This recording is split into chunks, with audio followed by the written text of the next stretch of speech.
passionate about Cleveland sports? He's going in! Touchdown! Browns, Indians, Cavs, the Big Ten, and more. Cleveland is a city of champions once again! Andy and Jarid, Cleveland and beyond. Swing it line! To deep right!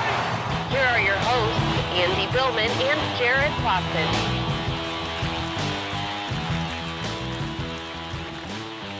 And we are live on Facebook, YouTube, and Twitter. Hello and welcome, Andy and Jarid, Cleveland and beyond. He's Andy Billman. I'm Jarid Watson, and this podcast is brought to you by Waiting for Next Year. Check them out. Original Cleveland sports reporting at waitingfornextyear.com. Hey, goodbye to sunshine. Traded to the San Diego Padres, where he's going to get a lot more sunshine, along with Greg Allen in a massive 9-player trade. Will this be the 2.0 Joe Carter trade for the Indians? Time will tell. And what does this mean for 2020? Have the Indians gotten better after this move for this season? On the field, the Indians have a winning week, going 4-2 against the Twinkies and the Redbirds, and they are back in first place. Exciting stuff. I know I'm fired up about that. On the other hand, let's talk about the Browns. They had a scrimmage on Sunday in First Energy Stadium, and as we are, less than 2 weeks away from the opener in Baltimore, oh boy, we're going to discuss how Stefanski and Baker, more importantly, are feeling heading into the season. And finally, the 3 Cleveland major professional sports teams are forming a sports alliance to address social injustice facing the city of Cleveland and all Northeast Ohio. I think everyone at this point knows where I stand on all that stuff. Good for me, good for Andy. Very cool. Good for Very everybody. Cool. But first, your first place, wheeling and dealing, Cleveland Indians. Cleveland Indians. We said this a week ago, and here we are, or not a week ago, 2 weeks ago, 3 weeks ago. I thought a team vote should be happening with Clevinger. I know earlier today, Antonetti said this decision did not impact any way that they were doing that. I call bullshit on that. Very big bullshit on that. I love Antonetti. I get it. He had to say that. He had to say that. There's no the comments. I look, everything needs to be said is even from Clevinger's mouth after Wednesday. Quote, I'm walking on a tightrope right now, as I should be. I'm making sure I contribute and not be a distraction. When I read that, I actually said, we have now accelerated the trade machine. You know, I never would want a team to handle things like this because I don't think it's fair for the players. I don't think it's fair for the ownership, obviously. In 2020, though, with COVID-19, I think this was the fair move. And I think the team had a big say in why Clevinger left. Now, the other part of this that played into this, which my partner alluded to, which I thought too at the time, this feels like Trevor Bauer 2.0. And it was going down Trevor Bauer 2.0 to everything. And honestly, the plane ride was Bauer throwing the ball over the center field fence. It was very, very similar situation. I think probably some members in the inner staff of the Indians have said, we've seen this. We are getting the warning signs. Are we really going to do this? Add in Tristan McKenzie's start in Cleveland. Add in knowing what they have behind it, knowing in the background everything that's going on. They made this trade and the trade happened. Now, huge trade. Here's my one comment before I let my partner talk. One more. The biggest thing, though, about this trade, it's prospects, it's great, it's exciting, all that stuff. I don't think this has helped the 2020 season. Now, 2022, 2023, hey, I like it. I'm probably on board it. Jarid, I'll be honest with you, outside of Josh Naylor and the pitcher Quantrill, even those guys, not a lot of major league experience. I like the trade. I get it. Massive haul. Everybody's giving high fives to both organizations here. If we're being fair, even with this being right, 2020, I think the prospects got smaller winning it all. Not gone, but smaller. When was the deadline? Was that it today at 2 or is it at 4 o'clock? 4 o'clock. 4 o'clock. So trade nothing gone. else happened today. Done. At time of recording here on the 31st on Monday, nothing else. So that's the only move. Okay, so here's how I'm looking at it. Clevinger, you and I have called it. We knew from the very beginning that of the two, between him and Plesac, that Clevinger was the one who should have known better, who should have been more responsible, who has had his own other issues, especially regarding how close he was with Bauer. I know that a lot of people like Clevinger.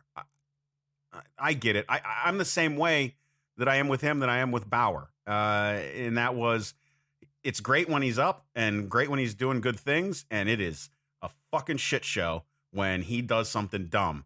And this one took the cake for me. So I was ready for him to go.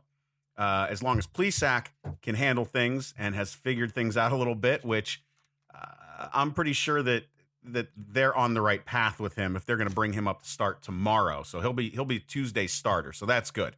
Now what we have to worry about is the start that we saw out of Savale yesterday makes me a little bit more nervous regarding this move, because Savale's start kind of felt like one of Carrasco's off days. Runs scored early on him, and we're in a hole, and you knew the offense wasn't going to get out of it. That being said, they still took 2 of 3 from St. Louis. So I'm happy with that. They look good over the weekend. They showed they can beat the Twins, which is really all I wanted to see out of this team, was can they beat the Twins? And they can beat the Twins. Cool. Got it. So now let's look at the move that they made. Naylor is another person who has he had issues in the dugouts in other places? I've not read just that. Rumor? I've not read that. Okay. Well, then I'm not going to comment anymore on that, because what I have read may have just been rumor. Lord knows if you're looking at Reflog or at Sir Yacht, you might be looking at some BS on Twitter. Then again, it could be true. Anyway, if that's an issue, well, then you're bringing in another person with behavioral issues after replacing someone with behavioral issues. Still, again, it's nothing Tito can't handle. I'm not worried about that. The rest of it, we're talking about the future of this team. We're talking about guys that might replace Carlos Santana down the road. We're also talking about possibly the foreshadowing of the fact that the Indians will not be signing Lindor. So that's definitely in the air now. It is definitely there. In the air. Now, the talent they got, though, they have been really good at getting talent over and flipping things. And they've been doing it with the Padres for the past 3 seasons, as Mandy Bell highlighted on Twitter today as well. Historically with the Padres, Joe Carter. I mean, they've done a lot. Yeah. Jumping back to the Joe Carter 2.0. A lot of big trades with the Padres. So what does it mean for this season? I think it's nil. I think it's net gain loss. I think we're nil right now, because the rotation is still going to have 5 solid starters. Okay. The rest of the pitching staff has held their own. I'm not worried about them. They are in first place. The bummer is I really wanted a bat in the outfield. Naylor is batting like 274 right now. He's only got 1 home run on the season. He's got 10 hits.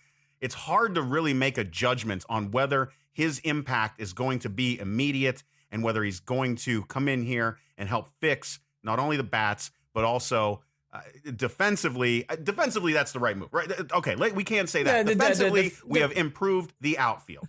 Hey, look, this guy Quantrill can pitch. Good pitcher coming out of the bullpen, and could be a starter. They have a guy now to come in, like another bullpen piece who's pitched very well in the month of August. You'll take that any day of the week. Josh Naylor reminds me of Franmil Reyes come to the Indians last year. Young kid who's hitting well in major leagues, but Franmil only played a handful of games. Josh Naylor, not that different. We're basically raising the calculation is here. The Padres have the best farm system in baseball. We've seen it through Franmil Reyes so far.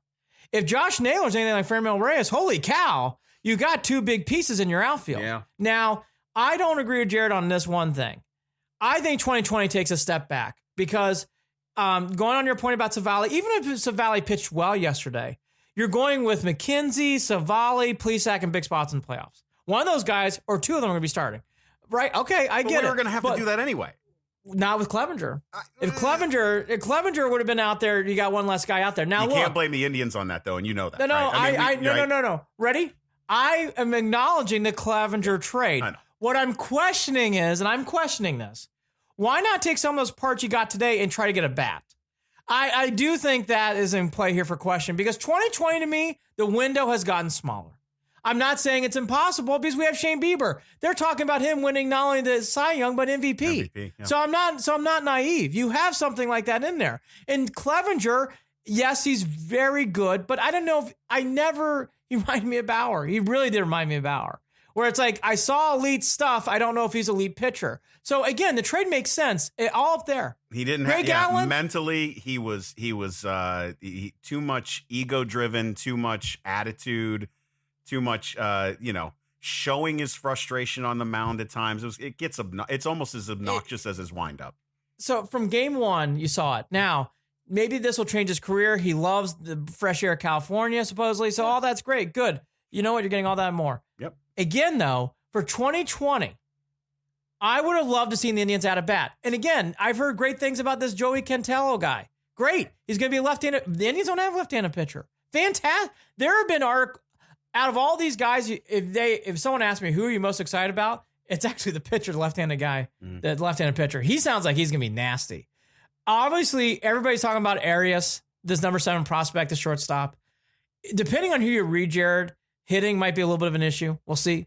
And then everybody's high on this guy, Owen Miller. He can swing the bat. Well, and he's a shortstop second baseman. And what I don't know much. I didn't look enough into Austin Hodges. But steady backup. Obviously, the Indians are very thin at catcher. The Sandy Leon days are coming to an end. And Sandy Leon's a nice guy. We're all being honest. The Sandy Leon experience, I think we can take a pass on. Yeah. Austin Hedges, Ken Rosenthal said this quote, is basically another version of Roberto Perez. Great defensively, can't hit. And his numbers state that. He can catch anything. Like his defensive skills are right there with Perez. That says a lot. Can't hit. Boy. Can't hit. Gotta teach those two to bunt. I know. Well, and again, I want to give a tip of the cap too to Greg Allen, who had been playing better lately, but that had to be a part of the deal. I've seen enough of Greg Allen to say he wasn't here for the long haul. Right. Nice guy, nice, athletic, all that stuff. You just hope Josh Naylor can explode and playing every day can really take over, because I will say, if we have another Franmil Reyes situation, that's not bad. But again, that's more 2021. Josh Naylor's not going to carry this lineup. Not going to carry this lineup. Can't do it. Can't expect it. Now, the bigger question about this whole thing is, the one guy for this year is Quantrill. He's pitched a lot this year for the Padres. He comes out of the bullpen. So the question about people like, well, you lost a starter. Well, Quantrill is a starter who's currently in the bullpen. So in these big games in the playoffs, we all know, if you have Tristan McKenzie gone, which you expect you probably would, or maybe it's Plesac or whoever, to have Quantrill come out and pitch 3 or 4 innings is huge, like he did on Friday night with Plutko. Plutko came out and relieved, actually it was Cam Hill, then Plutko. But McKenzie only went 4. Quantrill is a guy you can give for 2 or 3 or 4 innings. That's a huge, out of all these guys that the Indians have picked up, outside of Hedges being a backup catcher, Quantrill will make an impact. I guarantee you. Quantrill will make an impact on this team.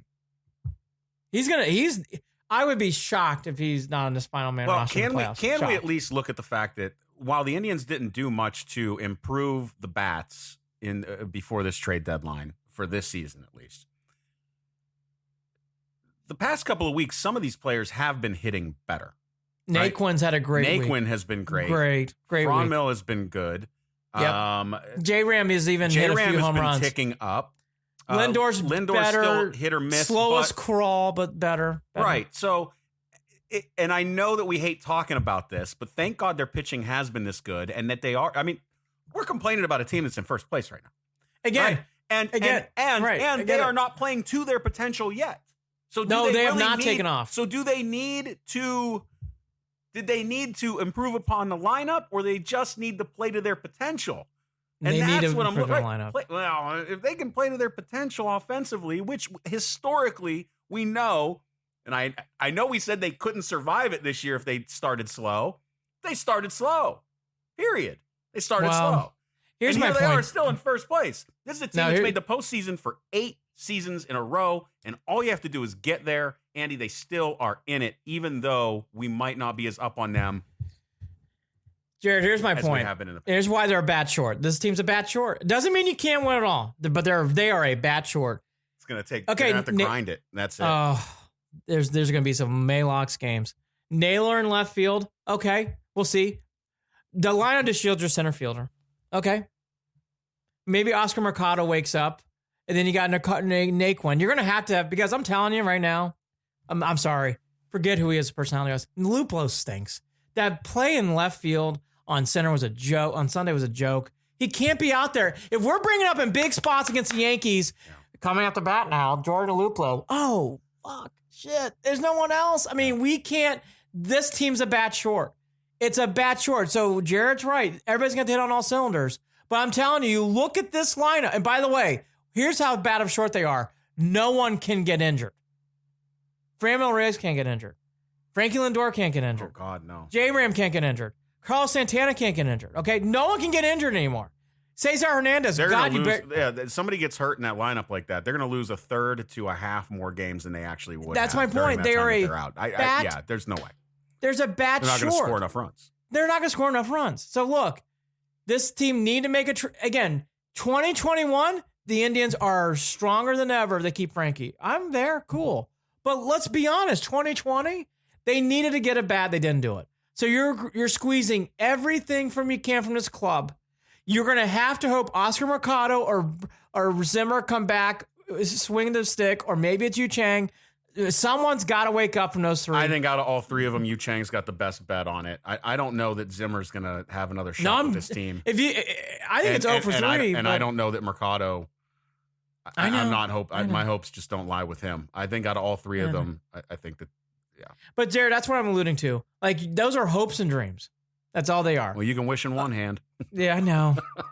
Again, like I'm not trying to Debbie down it, but it's like our pitch hitters are Mike Freeman and Jordan Luplow right now. In a big spot, that's not going to get it done. Sorry. I don't know what else to say.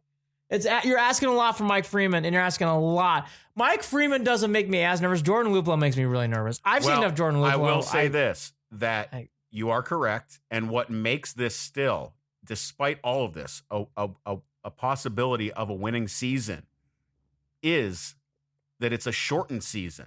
Now, again, this staff on a shortened season, because of how good their pitching is, in a short season and being able to play games in the playoffs where you're tinkering a little bit with who you're throwing where, that's going to make a big difference. So again, bottom line, get there, see what the hell happens, surprise the shit out of all of us, and let's go ahead and you put an asterisk next to it. I might knock you out because there's not going to be one. So here's. I'm kidding. I don't condone. No. Here's the bigger picture for the Indians, though. I do want to land on this. Jared's right about all this stuff. It is what it is. If Josh Naylor can just. Here's the one thing, though, about this. Our third outfielder was batting about 100. So Josh Naylor can just bat above the Mendoza line. You're actually getting an improvement. Like I said. So 275, man. 275 is through the chart, through the roof right now for this team. I cannot do Luplow, Mike Freeman, and Allen experiences anymore. So Naylor can just do that. That's great. And he's very young. The Indians, though, have to make trades like this because I thought they had to trade Clevinger. And here's why I will state this out loud again. Because they're getting depth to a team. That's how they survive. We all know this. 3 or 4 out of these players in the 6-player trade is going to really work out. Austin Hedges is a backup catcher. We know he is. Okay? I'm telling you, keep your eye on Quantrill. He's the guy no one talks about. You can look at his numbers. He started a whole last year as a rookie. That kid, the way he's pitching is another bullpen arm, is a weapon. And he can pitch length. That's a huge get. Huge. And let's also discuss this about the prospects and the idea of the prospects and the way that the Indians have been able to flip these things. As much as we complain, not really all that often, to be honest. I just mentioned 8 seasons straight of getting into the playoffs. This is possibly going to help them extend that streak when prior to today, we had a lot more questions. Well, they didn't this kind of answers a few things, at least for how they're looking at the future, in a way that I can tell they still want to win, but I can also tell they're not out there to spend a lot of money. No, right. By the way, they did not make the playoffs last year. Oh, shit. Sorry. Yeah. They I don't know not. why I kept saying that. Instead, yeah. Yeah, they did not make it last year. Disregard that. Thank you. Yeah, so right. minus last year, which, by the way, still had a winning season. There we go. Still winning. But no, the Indians are making trades to do things, and I will also state this for the record. Forget last season, damn it. No, I know. I will also state this for the record for people. If you really want to, again, Joey Cantilio, I can't pronounce names. I will pronounce them by last year. That's the other guy I'm really excited about. Now, Arias and Miller, the 2 other guys. There's no doubt when you circle this, and we talked about this at the beginning of the season, The infield for the Indians is their best part of this Ignore team. me. And by the way, Andy, I was so far off. I must have read something stupid, and I need to call myself out and interrupt you. Sure. They missed the playoffs in 15 and 14, and then they were there as So just disregard. Pretend. Don't even. Everyone. Don't even listen to what the fuck I just said. The past couple of. Just ignore it. Just pretend it didn't happen. Right. Pulled that stupid stat out of my ass. Apparently. Well, that's okay. We love you though. But the biggest thing though about these parts though, Frankie's everybody's talking about. Cesar Hernandez is a free agent next year. So you're replacing guys who you're trying to fill spots with that are opening up. If you don't think you have, everybody loves Logan Allen. So he's your third baseman. Okay, cool. So now you got a shortstop and another shortstop second baseman right behind it to possibly replace Frankie and or Cesar. Because next year you're replacing one or not both. So you're starting to fill guys in place to fill things in. That makes sense. Again, I don't want to belabor this point. If people ask me, do you like the trade? I love the trade for 2021 and beyond. I just like the trade for this season because if I'm being truthful, I don't know how much it really helps outside of hoping for Josh Naylor and Quantrill. But okay, you got to do what you got to do, and they had to trade Clevinger.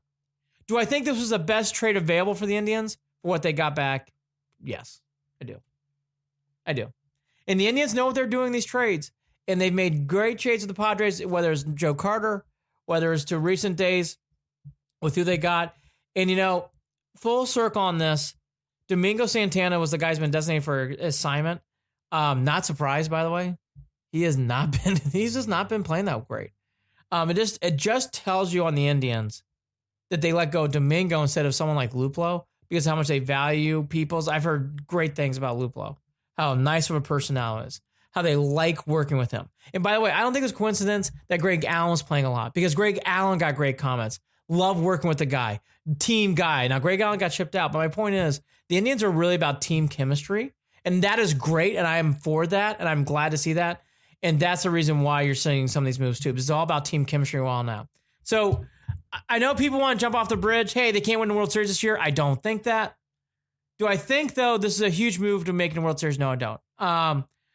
Sports Fanatic MB says, I wish we could have gotten Waters from Atlanta, but I agree overall, love the trade. Yeah, the guy who's referencing was the star outfielder for the Braves, who's a young kid, actually from Georgia, who I also noticed too. And there's a connection there because I think John Hart still has his fingerprints entangled in the Braves organization. And as we all know, John Hart revived the Indians in the 80s and into the 90s. So there's a connection there too.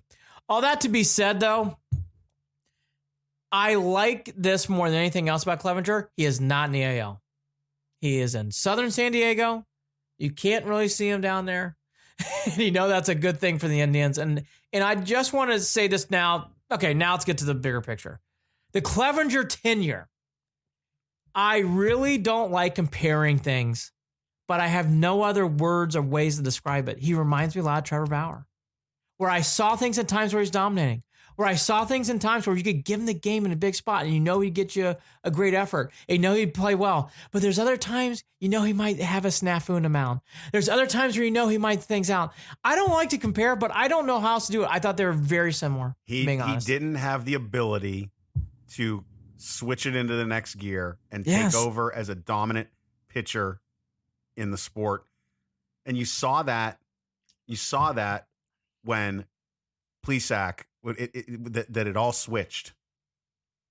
It all switched in that season. And Plesac took over as, oh boy, this is going to be, or Bieber rather. I'm sorry. See, my brain's all over the place today. It's been a busy day. Biebs took over and he did kick it in.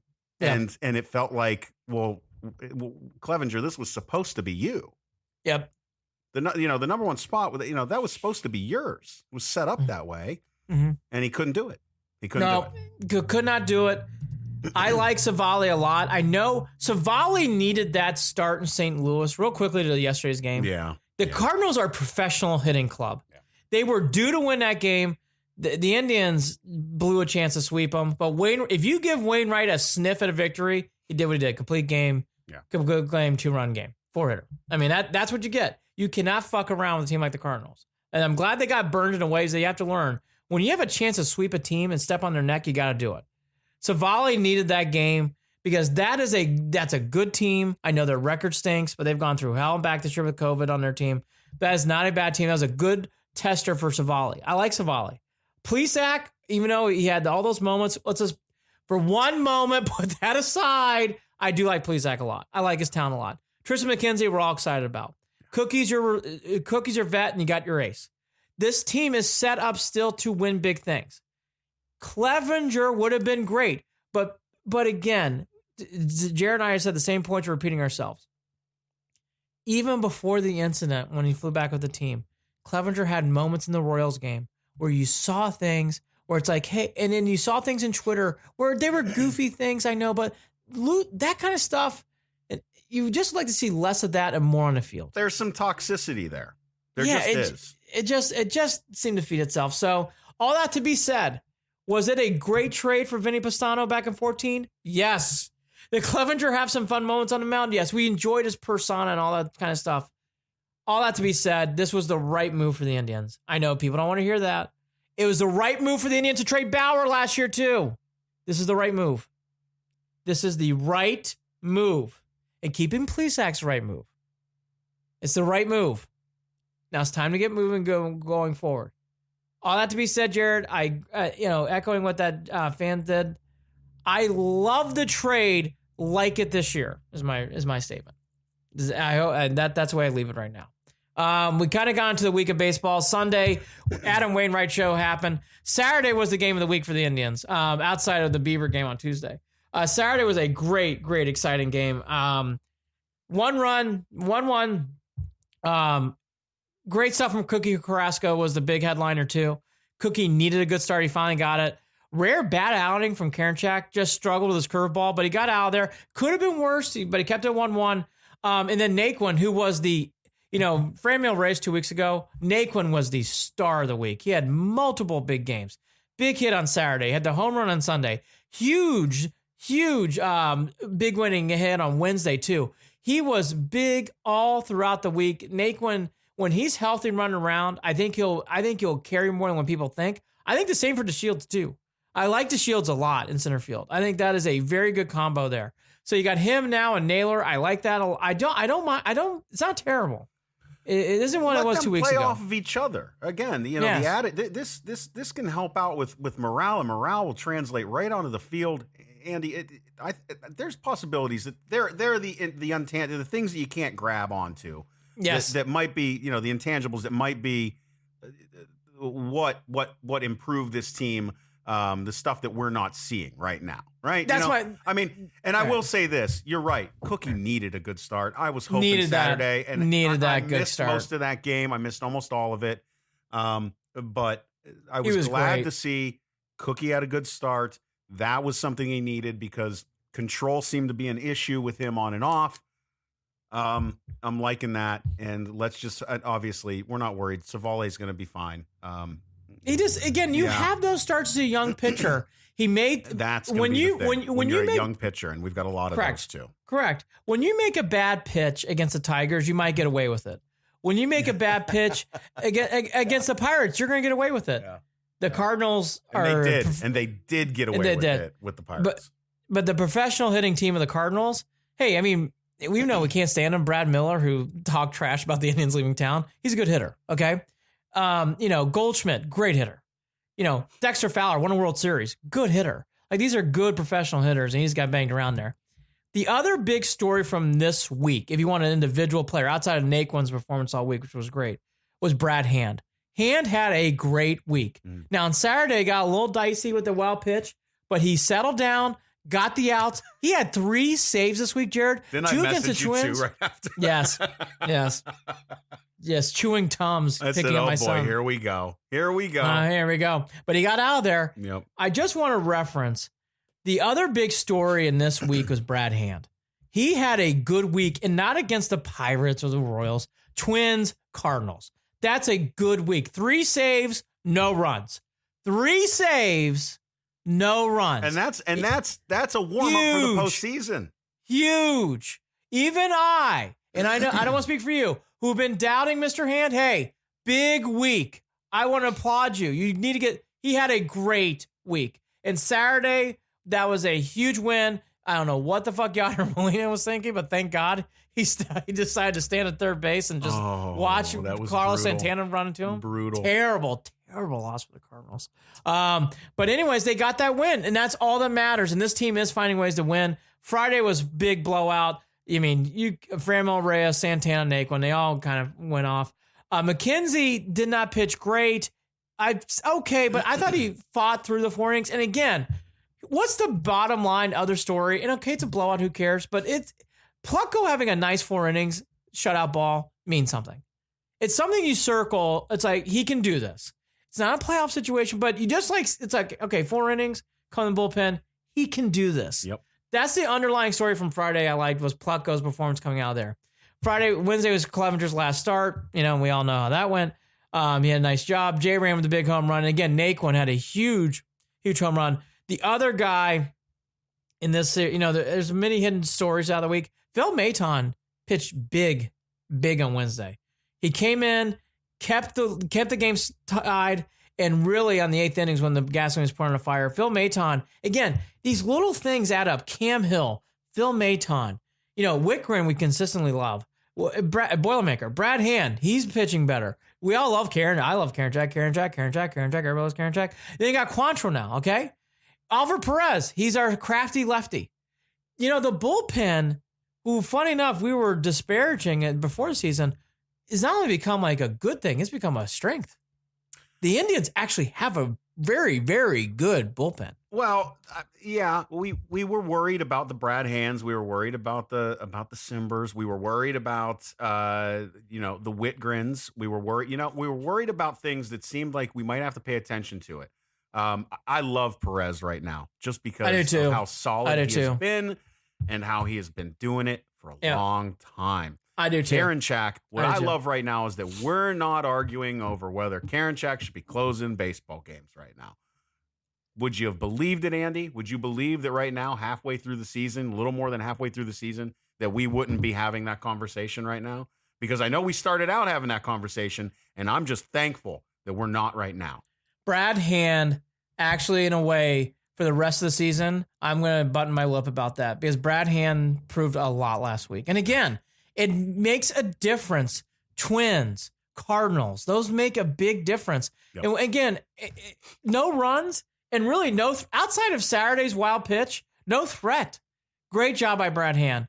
I just think this bullpen has really been not talked about enough. It is a strength on this team.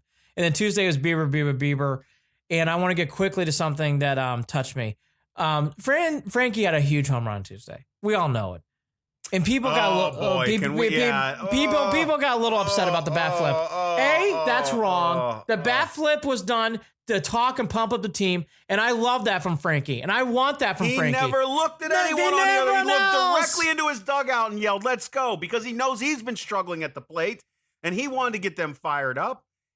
I'm sick of this. I'm sick of this unwritten rule bullshit in baseball. And by the way, blow it out your ass if you don't like it. Yeah, I agree. Blow it out your ass if you don't like it. And by the way, we weren't complaining about that crap when we were complaining about bat flip stuff when Tommy was doing it, when other people were doing it. Frankie Lindor should be allowed to do it. Oh. I love this. I love Frankie Lindor getting excited. Yeah, don't get me started on the... No, I'm just saying. I'm just saying. Well, no, I know what I'm saying.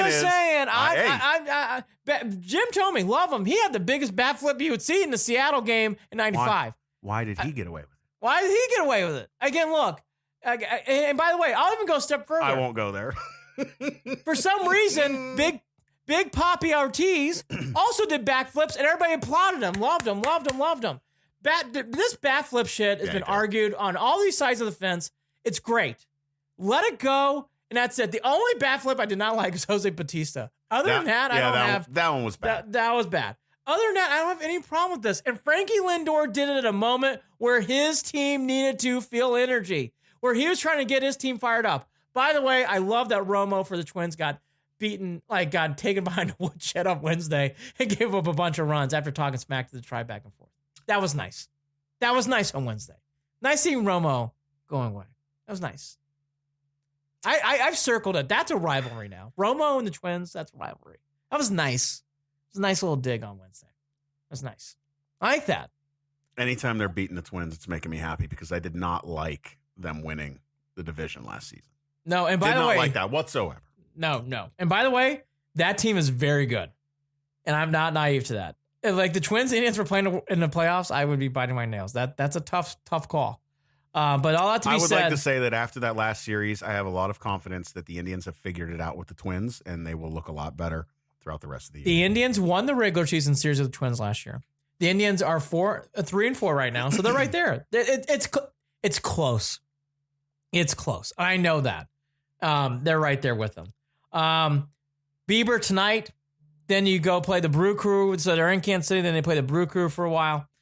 So it's a good wraparound there. The last thing I have on the Tribe before we get to that, and they are in first place.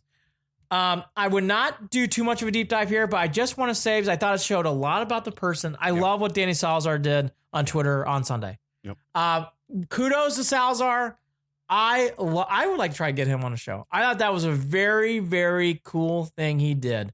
Saying thank you to Cleveland, thank you to the Indians, thank you to everything else. That guy had a strange year. I don't know what he's been going through or everything else, but for people who haven't seen it, check out Danny Salazar's Twitter page. I thought that was great what he did on Sunday. Very, very cool. Very gracious. Very, very much. And you know what, Andy? It's been the theme with a lot of guys that have left the city over the past few years.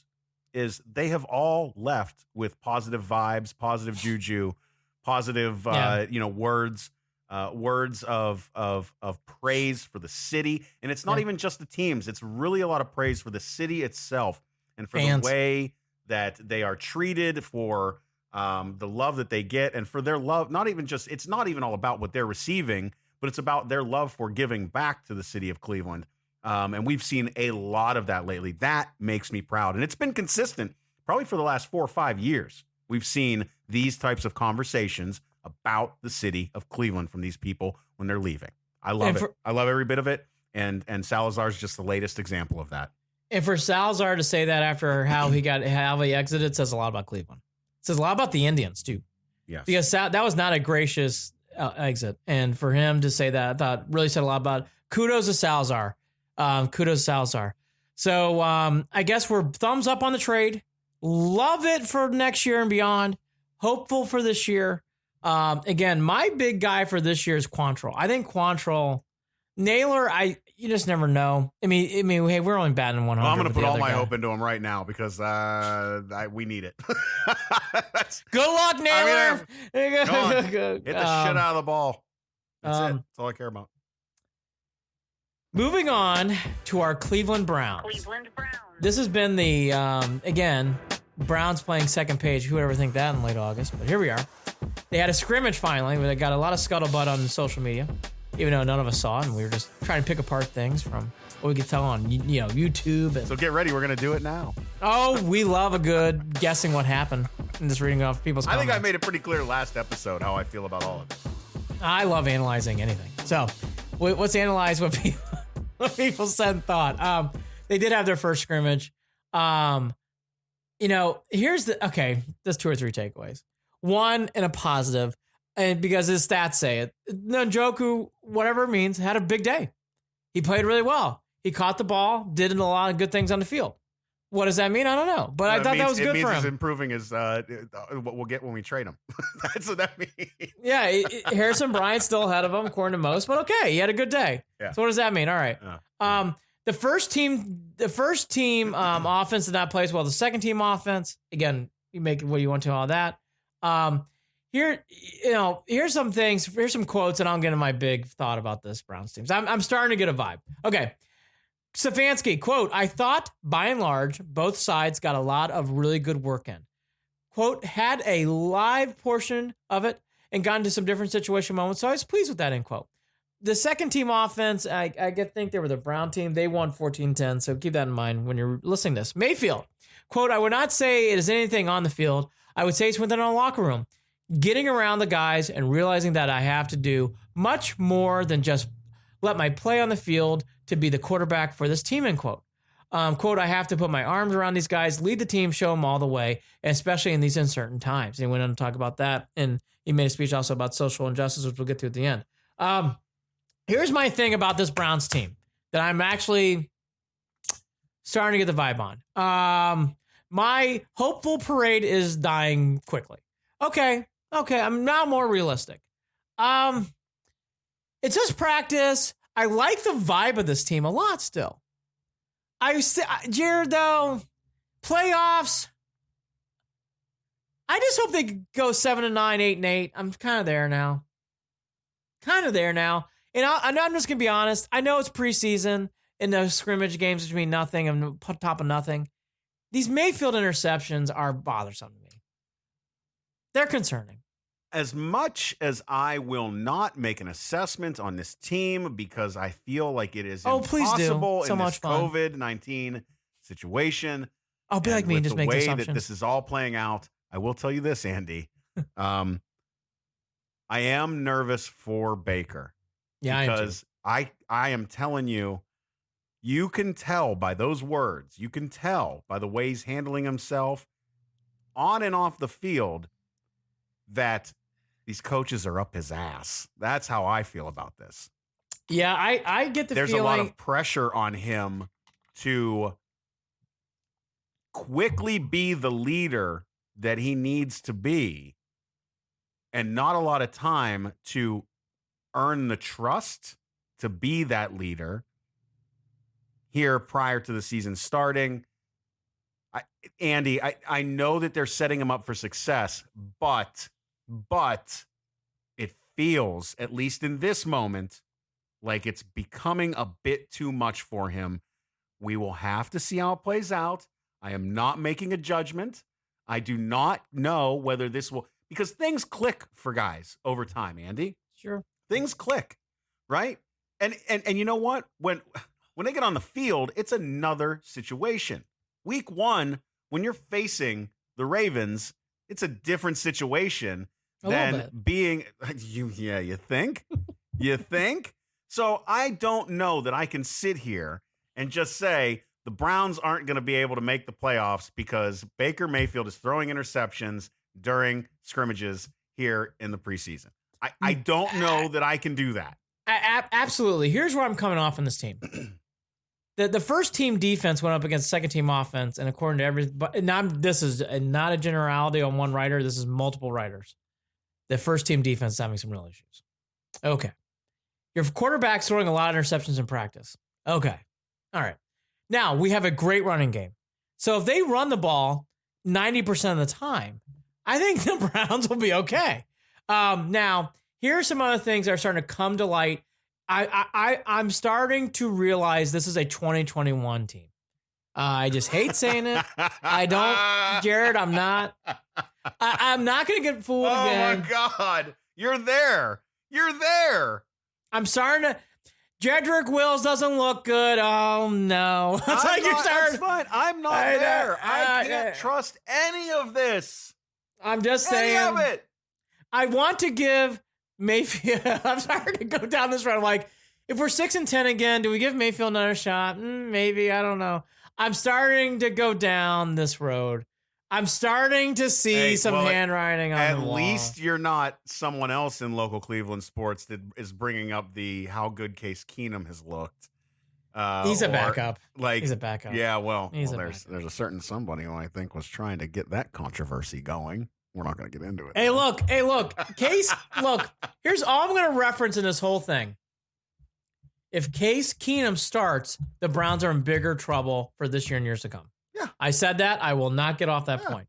Now, hey, if Baker really stinks and shits the bed and Case Keenum needs to come through, yeah, put him in. Here's the other thing I'm hearing consistently now about Mayfield. When he's bootlegging and rolling out, which we saw in 18, he can fling the ball. It's wonderful. He makes big plays. When he's in the pocket and he has to make tough decisions, he's having a hard time still. And he's getting balls batted down. I'm starting to get that vibe, Jared, that, and by the way, this offense relies on movement. So this is good. This fits in with Baker. I don't think this is a given, what I'm saying. I'm just saying there's, like, if I'm drawing a Bob Ross painting, I'm adding more clouds. I'm adding some rain. But I don't think it's a thunderstorm hurricane. I'm just saying I'm seeing some things that this team's got to overcome. If they run the ball 95% of the time, I like it a lot. Maybe 96. They're not going to run that much. Not enough. 97. They're going to run right. enough to open things up for Baker, though. I mean, and and we've said that dynamic is going to change the way that this team looks on the field in the regular season. Absolutely. Jedrick Wills and there's the Jedrick Wills thing now. So Wills, you're starting to hear, looks like a rookie. Okay, we all expect that. This is the problem what I had from a long time ago. There's no backup plan on Wills. So Wills stinks. I don't know what you do. So I just want to keep reminding people about Baker, and I think all that stuff actually is not as worrisome to me about Wills. The Wills problem, wait, there may not be a problem. The Wills concern is real. Baker, it's practice. Who cares? Wills, though, from what people are telling me, and by the way, they think Nick Harris looks good. I liked him from day one when he talked at that press conference. Wills, to me, Harris, they seem to be more solidified. And by the way, J.C. Treader, has not announced him not playing, so they're expecting him to start too. But Jedrick Wills, this whole thing, again, Jared, I'm not doom and gloom. I'm there 100%. I'm more 60-40 doom and gloom. 60 doom, 40, 60 doom and gloom? 60 doom and gloom. 60% chance of... It's not good. Wow. And I think it's going to be okay. And how about this? This is great news. I'm not convinced we're going to be shitty. Well, I mean, okay. That's good. I guess if I'm coming from a place of 50-50, coin flip, because I don't know shit, right? We can act like we know shit. We don't know shit. We know. We know what we know. We what set the hearing. lines in Vegas. We know what we're reading. Okay, we can look at that too. That'll help us. That'll tell us. Vegas doesn't really lose, so not all that no. Not all that often. But we'll see. We'll see what they can do. We'll see if Jedrick Wills can figure it out. We'll see how well the offensive line does. We'll see if the first team defense can look. Andy, obviously, again, new coaching staff, new COVID-19 world, no preseason games. No real live games. See, here you go. See, here again. I'm not saying we're going to be terrible. I'm just saying, realistically, you start looking around and you're like, I love the running game. I love the running game. And I love the running game. And I like bootlegs. I think when we're going to have to start worrying is if we start seeing, because the first person that we're going to start to see getting pissed off when things aren't working out like they want, the first person that's going to give us the sign that things are going to go straight down the tubes, I think is going to be Odell Beckham Jr. So watch him early in the season to see what happens and how that affects the rest of the team, especially offensively, especially Baker. So that's going to be key. That's the one I'm nervous about. The blinds will be pulled back very quickly if we start seeing Odell getting pissed off on the sidelines. Now here's the right. By the way, I agree with everything you just said. Landry, I love, and I like OBJ a lot too. I really do. I think those are great. Yeah, but I don't think you're going to get and I know Odell didn't always keep his composure, but I think you will see a much less patient Odell Beckham Jr. this season than you saw last year. Okay. Here's where I'm going to go on all this, though, for the positivity of hope. All that to be said. And even though I'm not for sure doom and gloom, but I'm leaning more that way. Okay. Yeah. I do like how this organization is moving. And I'm very excited about the years to come. Yeah. I'm just thinking 2020 is a little bit more of a ball of shit than I want to maybe realize a month ago. Everything you were just saying. New coaching staff, no preseason games, left tackle rookie, a quarterback who's learning 3 systems in 3. It's a lot. I'm just starting to really come to the realization. I'm like, maybe I was a little rocket fuel too high. All that to be said, all of this is a scrimmage. So what does it mean? Nothing. They had the day off today. Okay, one other little thing on results, and then we'll get quickly to the things and we'll wrap up. Austin Seibert made some kicks, still doinking it off 50 yards and more. He kicked all from the dog pound side. So, do you have more faith in Austin Seibert in a big spot? I can't believe we're still talking about Austin Seibert in Cleveland. Yeah, I'm surprised he's still here. That's what I can't. I can't. I also know that once he's out of here, he'll be fine. Yeah. Like Gonzalez. Like Zane Gonzalez. Kicking kicks in Green Bay for Arizona in the rain to win the game in a dry surface in New Orleans. No. Motherfucker couldn't make a kick to save his life. Phil Dawson, where are you now? No, Phil Dawson likes to come in, get these guys all hyped up, tell them the wind swirls in one end of the stadium, and then he leaves. The Bills I game. need Phil Dawson there permanently. The Bills game, what he won by himself single-handedly, kicking the ball in a blizzard, was one of the most memorable wins in this little era. Was that 8-0? Was that score? Something like that? Weird. It was one of the best. I still to say it was one of my favorite. It's like 50 yards. He made it. It's one of those games. It was just great. They're gonna have a dress. Talking about the past. I want to end on the positive. I do like Stefanski. I like how this team is talking. Hard to judge, as Jared says. We are judging because that's what we do. We're fans. We gotta judge this shit a little bit. I was glad to see Njoku had a good practice. I think that's good. Here's a quick run of injuries. Still no Grady Williams. I don't think we're going to see him. He stunk last year, by the way. Yep. Kevin Johnson's got the lacerated liver, so who knows? MJ Stewart, boy, I wish you could start seeing him practice. Well, Kevin Johnson's waiting. He's not exactly day to day, but he is.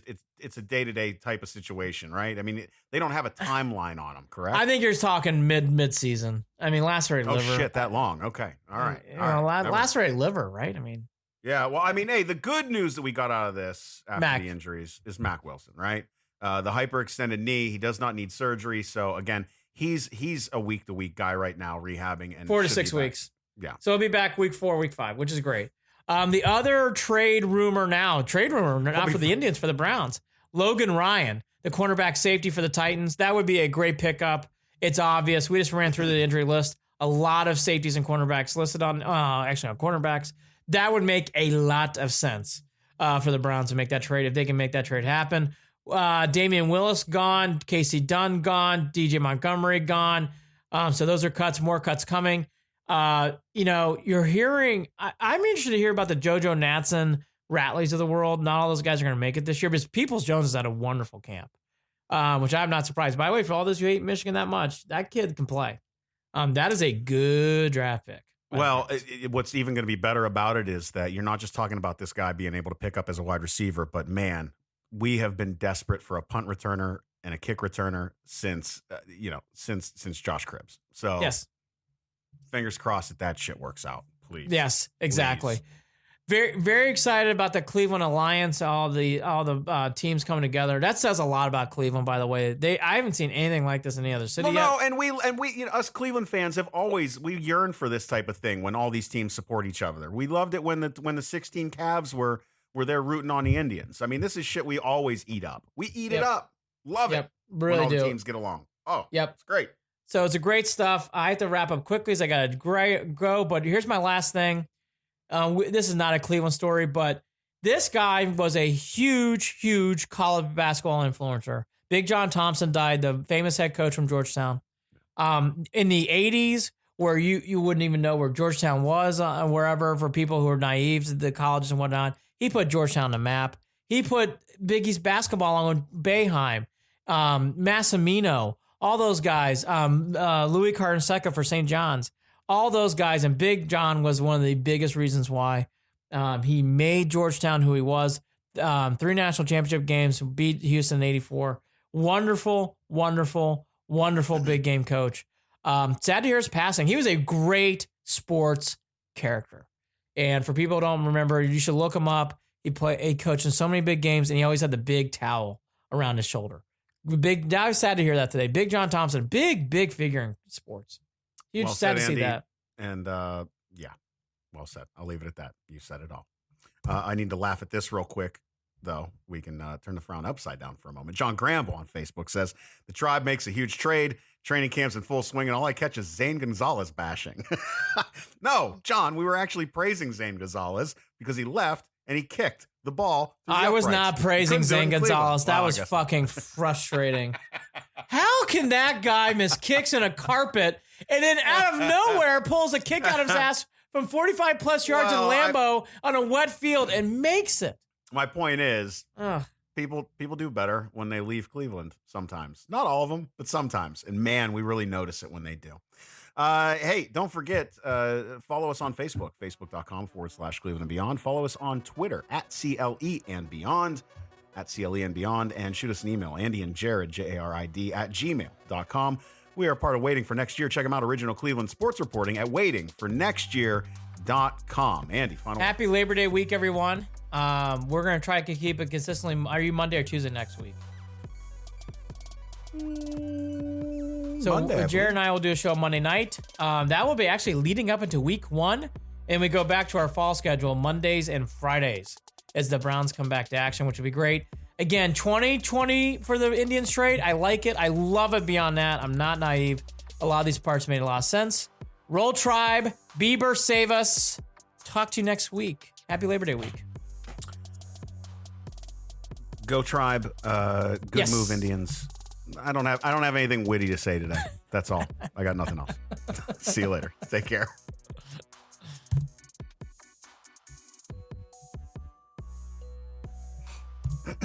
Cool. Bang, bang. Can't hear you.